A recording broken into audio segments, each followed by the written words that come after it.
সিরিয়ায় যুক্তরাষ্ট্রসহ অন্যান্য দেশের অবৈধ হস্তক্ষেপের তীব্র বিরোধিতা জানাচ্ছে চীন। বুধবার জাতিসংঘের নিরাপত্তা পরিষদের বৈঠকে চীনের সহকারী স্থায়ী প্রতিনিধি জেং শুয়াং বলেন, নিজের সার্বভৌমত্ব ও অখণ্ডতা রক্ষার অধিকার সিরিয়ার আছে। বিদেশিদের অবৈধ হস্তক্ষেপে তা বিঘ্নিত হচ্ছে বলে উদ্বেগ জানান শুয়াং।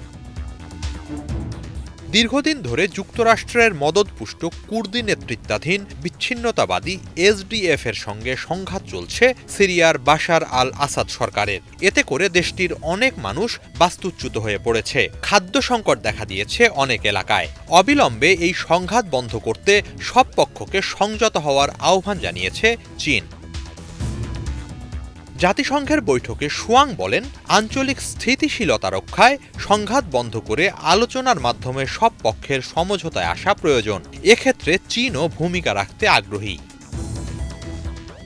চীন সিরিয়া সরকারের সন্ত্রাস বিরোধী অভিযান সমর্থন করে জানিয়ে শুয়াং বলেন, আন্তর্জাতিক আইন অনুসারে নিজের সুরক্ষা নিশ্চিতে পদক্ষেপ নেয়ার অধিকার রাখে সিরিয়া সরকার। দেশটিতে স্থিতিশীলতা আনতে অবিলম্বে সেখান থেকে মার্কিন সেনাসহ অবৈধ বিদেশি সেনাদের প্রত্যাহারের আহ্বান জানিয়েছে বেইজিং।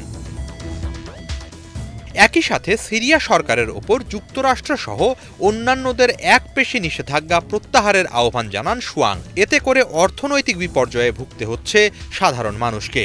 বৈঠকে আঞ্চলিক স্থিতিশীলতা নিশ্চিতে বিভিন্ন সময় ইসরায়েল সিরিয়ায় যেসব হামলা চালায় সেগুলো বন্ধের ব্যাপারেও পরামর্শ দেয়া হয়। হিজল জোবায়ের, বাংলা ভিশন।